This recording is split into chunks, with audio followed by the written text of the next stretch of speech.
And we're back, guys. All right, so this is the second video we've done for Slow Your Roll.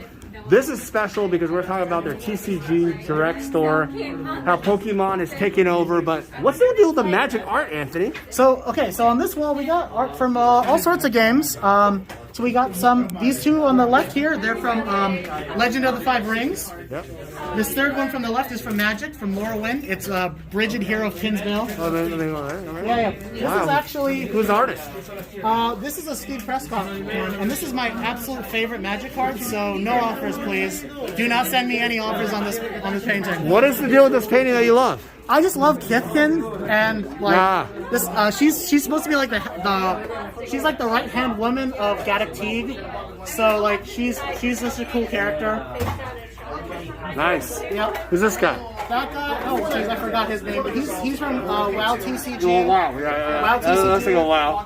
The one to the right of that's a Hearthstone piece. Yeah, that's Kev Walker, probably. That's a Kev Walker. Yeah. Good English. To the right of that one is an unused. That's an unused Ice Age piece. Oh wow. Who's that? That is Justin Hampton. Oh wow. He's like an alpha artist, or he did like Legends and stuff. But, so I bought that from Justin. But yeah, so that one's called Hidden Voyeur. That's actually my first painting I've ever bought. And that one, yeah, that's an unused Ice Age piece. Nice. And this is another L5R one. I forgot the name of this one, but it's a really nice one. It's Bazaar of L5R. Yeah, Bazaar of L5R. This is some sci-fi one. I forgot the name of this one. This one's really cool though. I don't think this one was published. And then these last two. Another Kipkin. Yeah, these last two are original Magic pieces. Man, I'm too drunk to remember. But, Steve Bellenden. That's a Steve. I think that's a Prescott. Prescott. Okay, another one. That's a Prescott. And this is Pete Venters. Yes. This one's from Darksteel. Again, the name I forget. All right. Yeah. All right, guys. Yeah. Before we do the video about TCG Direct and how you're doing business, here's a trivia question. What is the famous Legends Kipkin that you can name? It starts with an A. Amro Kipkin or something like that. Who's the artist? Oh God. It starts with a Q.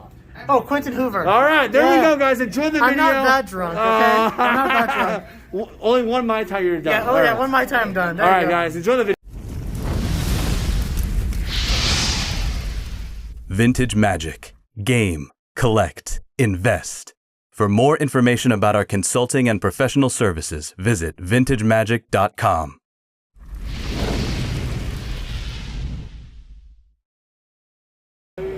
All right, guys. So this is the behind-the-scenes D&D Warhammer 40K. Yeah, Warhammer guys, come back here. Let me take my mask off. We're by ourselves now. Yeah, this is So this is our second unit. So we actually have 2 units side by side, and we recently expanded into this space a few months ago. And this is eventually going to be all retail, as well as a couple other things. So yeah, come with me and you can take a look. So we got D&D stuff here. You know, these are a couple extra board games. When did you start buying this unit, or what happened there? Or renting this? We must have got this unit maybe 3 months ago, 4 months ago, something like that. Okay. Just expanding. We're expanding. We've been doing really well. This last year has been really good to us. So all the fans are gonna want to know. Let's walk back to this D&D room. All right, yeah. What's the truth here? Oh yeah, this is where we do our TCG Direct. Oh, you can't just take a quick peek. peek. We're gonna talk about that. Hey, we'll talk about that in a bit. So what is the deal here? Like, so this is okay. So before we walk in here, this room is basically we got groups that kind of like they pre-book it, so you can rent the room out. And it's really just like a high-end kind of D&D experience, you know, just something for people to kind of like immerse themselves in the game. So come on in, let's take a look. High-end. Yeah. Wow. This is something. Are those prints? These are prints. Excuse me, sir. That's prints. why. Well, I mean, it's a shock value, guys. Yeah, prints. These are only OGs. These are original paintings. Yeah, we're only the OPs. We only do original paintings. So yeah. How dare I insult him? Let's take a look. Okay. All right. So this is Honor of the Grave by Christopher Nolan. Yes, he's an awesome artist. He's an amazing artist. So this piece was used as a cover for a Warhammer fantasy book. Wow.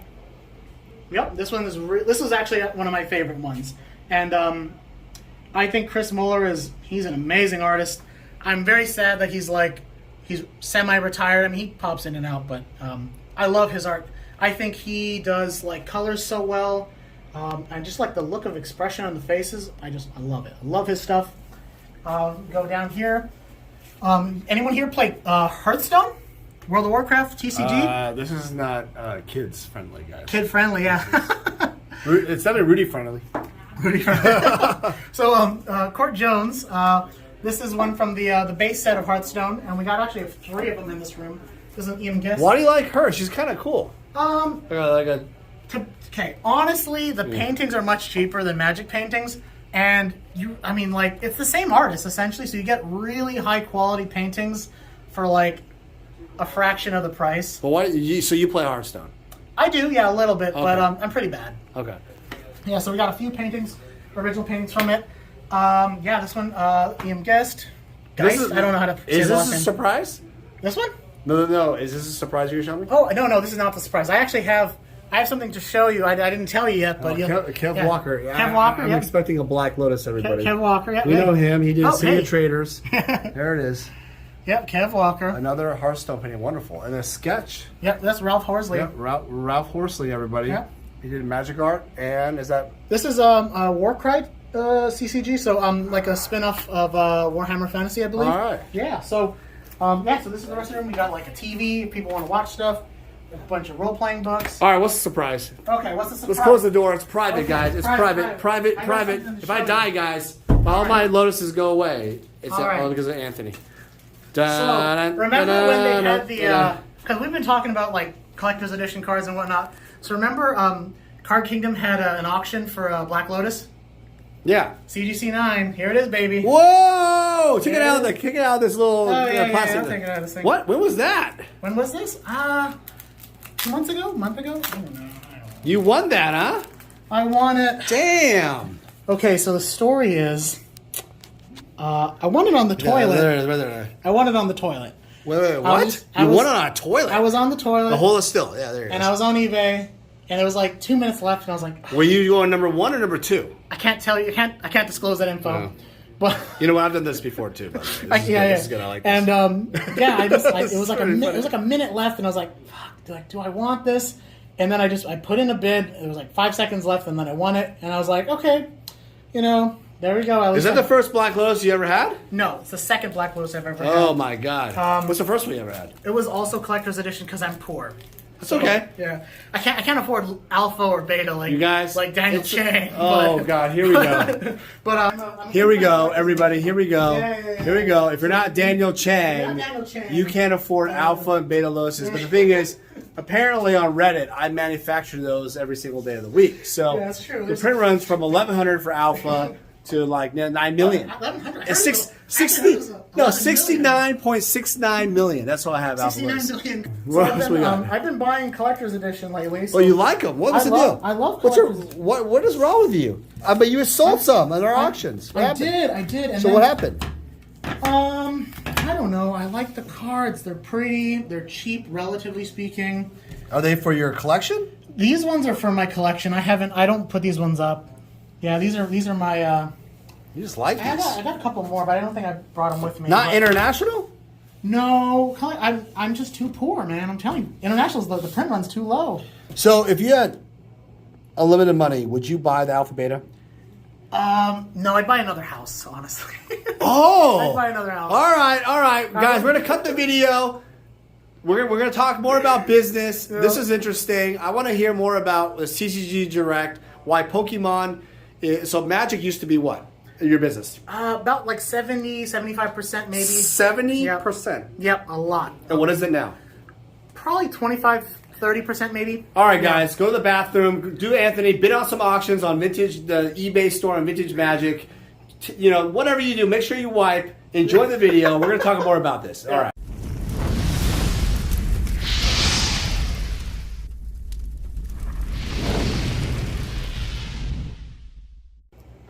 All right, guys, and we're back. We're with Anthony from Slow Your Roll. Go to slowyourroll.com. Hilo, Hawaii. What's your TCG direct store name? My TCG store is Slow Your Roll. Slow Your Roll. All right. Yep. So this is a great concept. Anthony is only 27, everybody. I want you to think about this. Yep, 27, created his own business, Yep. owns a house, has renters. Why in the world are you doing this business? We did a video. The link will be below. But today we're going to talk more about why Pokemon has trumped Magic for your business. What happened? Oh, man, it's a good question. Pokemon just in general has just really exploded in the last year and a half. It's insane because of the fact that like for the last 25 years, Magic has really been king as far as like, you know, all game stores when they sell stuff, they're selling tons of Magic cards, and for us, it felt like that before the pandemic. But as soon as the pandemic hit, it just shifted, and we're at the point now where we are constantly selling. We sell Pokemon to the point where we'll have a shipment come in, and then it'll sell out within a day or two. So, for instance, yesterday, Friday, was the release day for the 25th anniversary Pokemon celebrations, and I mean we got in as many like Elite Trainer boxes and like pin sets and whatever. Like we tried to get as much as we could. Like I tried to max out my cards, but it was so heavily allocated. I mean, we ended up getting maybe 80 Elite Trainer boxes, which is not great. I would have loved to have gotten 300, but the product, it comes and like we'll take it out of the box and someone will be like, I want that, I want this, I want that. Is there a limit to how many you can buy? We do limit one of each product per person per day. Oh, so wow. So let's say you're a person. You come in and you want one of everything. You can come in again tomorrow, buy one of everything. We make it simple. We do that for about a week, which is funny because it won't last a week. But if it did, after a week we would cut the limits. It's usually for the first week we do that just to make sure as many people got a shot at getting the product as possible. What do you think is contributing to all this? I would say a lot of things. I would say YouTube hype. I would say Pokemon, just the print quality of the cards, it's just really top notch lately. It's better than Magic? Yeah, in some cases I would say the print quality is pretty damn good. I mean, they've been screwing up on a couple minor things, but relative to like how bad the print quality has been for Magic lately, like, I mean, it's ridiculous. And then you have just like the products that like the cards themselves, the full art like Pokemon, they're gorgeous. You know, they're not really like, it's not like Magic where like everything feels like it's reprinted constantly. They don't do like different types of booster packs like Magic where it's like, oh, we have draft, set, collectors, and then you got people just complaining, why is draft one price, why is set another, why are you always out of one and not the other? Like, it's just like, here's Vivid Voltage or whatever it is, right? It's just like, it's just straightforward. And like you have just people who are very casual, who don't feel like they're getting like intimidated when they come in and they're just like, oh, I just want to buy a few packs. So just in general, I feel like Pokemon, like, you know, it's kind of casual origins with just like how they've been presenting their product. It's just been solid, man. And yeah, so you talked about TCG Direct to me earlier, but that's what's keeping Magic afloat for you. Yeah, in terms of Magic sales, we do a lot of TCG Direct sales now. Before it would be mostly, you know, we'd be like, you know, selling packs in store, selling binders of like singles. So, for instance, I didn't even tell you this earlier. So, before we shut down, we had binders of card singles in addition to those ones that you saw earlier.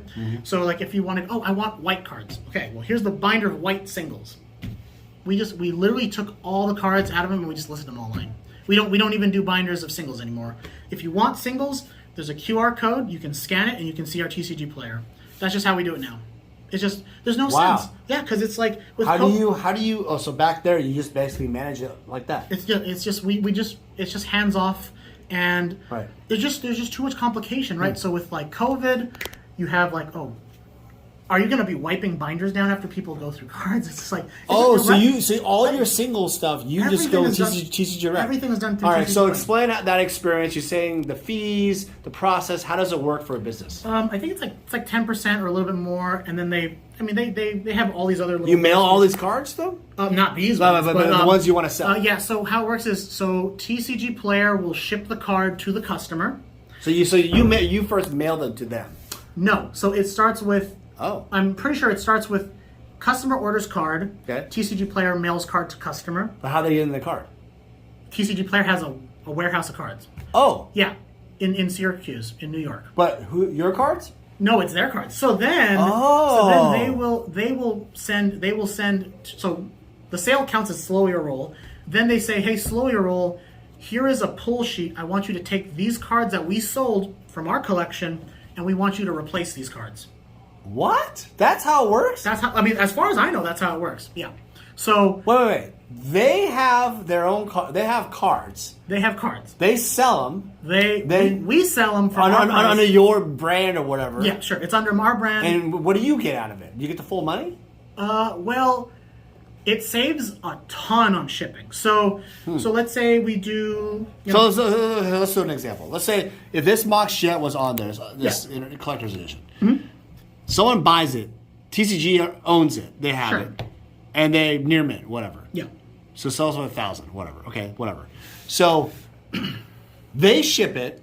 They would ship it under your slow your roll, and what happens? And then they would say, "Hey, slow your roll. We need you to replace this Mox Jet, or you owe us $1,000."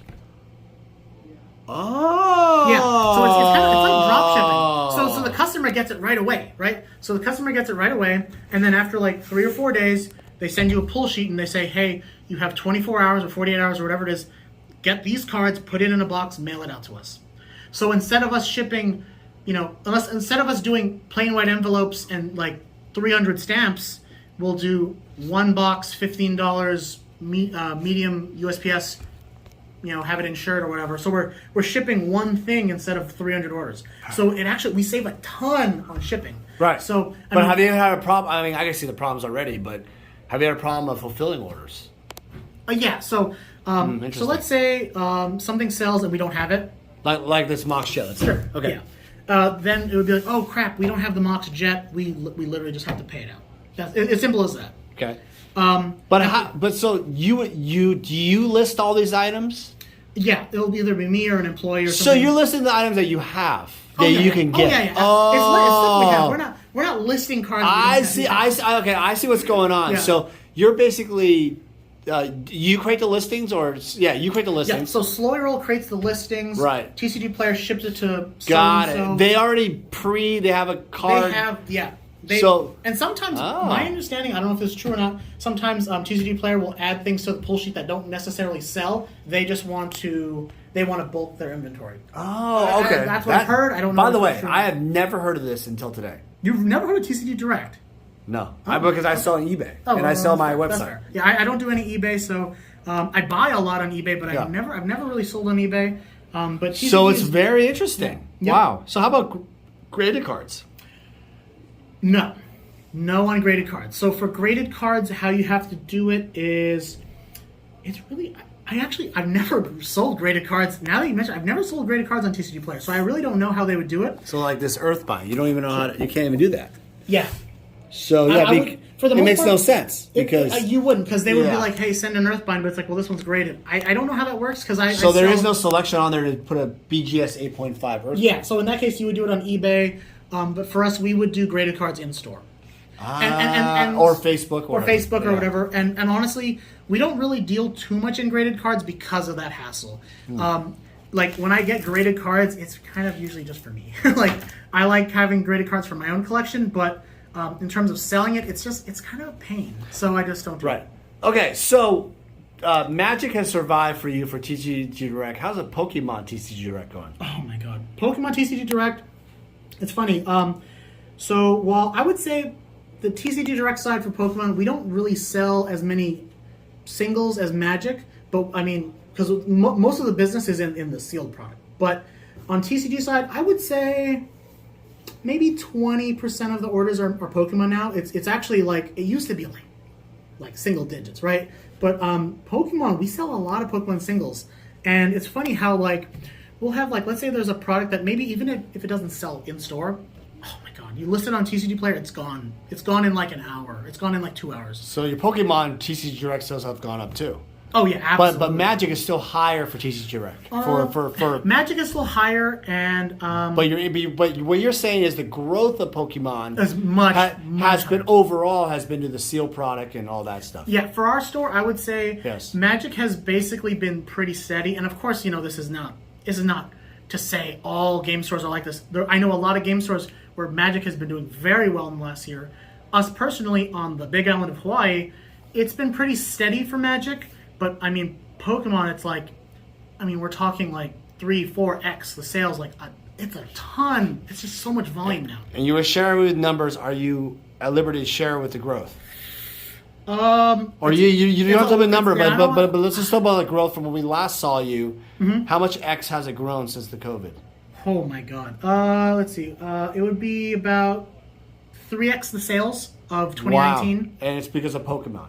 It's mostly Pokemon, yeah. The wow. growth is mostly in Pokemon. Yeah. All right, well, that's how I'm going to end it, guys. All right, guys, slowyourroll.com, Hilo, Hawaii. If you're on TCG Direct, Slow Your Roll, right? Slow Your Roll. Check it out, guys. They have tons of great selection. Also, so Facebook and Instagram, at Slow Your Roll Gaming. Yes. So at Slow Your Roll, ROLL Gaming, Slow Your Roll Gaming. How long have you owned the business now? The business is about 3 years old, but the actual physical storefront's a little over 2. So we actually opened just before COVID. Wow. Yeah, just a few months before COVID. Oh, you also had a full-time job before, right? Yeah. Now, what's it with that? I still have it, but I don't really want to talk about that on YouTube. But I work as an IT guy during the day. All right. We're gonna learn more about that later on. All right, guys, check them out. Thanks, Anthony, for inviting me over. Of course, you guys have a great day. Anytime. And if you guys ever come to Hilo, it's a great place. Rains a lot. Get your umbrella. All right, take care. Hey guys, it's me, Daniel, with VintageMagic.com. I'm here to share with you more about our deck and set collector fulfillment service. The deck fulfillment service caters to the player. And what that basically means is if you are a player looking to fulfill your old school Magic deck, certain Power 9 or key pieces in your Vintage deck, or dual lands in your Legacy deck, we have the inventory and the resources to help you fulfill your needs. Next, we have the set collector fulfillment service. This really caters more towards the collector. Oftentimes I've been asked, hey Dan, can you help me find this specific graded card for this set? Or Dan, can you find me these 20 cards left in my beta set? It doesn't matter what you're looking for, even if it's like every single Sarah Angel possible out there, I can help you out. My resources and extensive network in Magic the Gathering, I was able to help thousands of clients all over the world fulfill their needs. I've made it my mission at VintageMagic.com to be your one-stop shop for all your collector needs. For any significant item or collection, we're able to travel anywhere in the world to meet you. The reason why my clients love this service because it saves you time. What happens is collectors and players often search all over online or vendors and they never find exactly what they're looking for. By going to us, we are the only one-stop shop who can help you with your needs. Using our service gets you exactly what you want and saves you time and money. Vintage Magic. Game, collect, invest. For more information about our consulting and professional services, visit vintagemagic.com.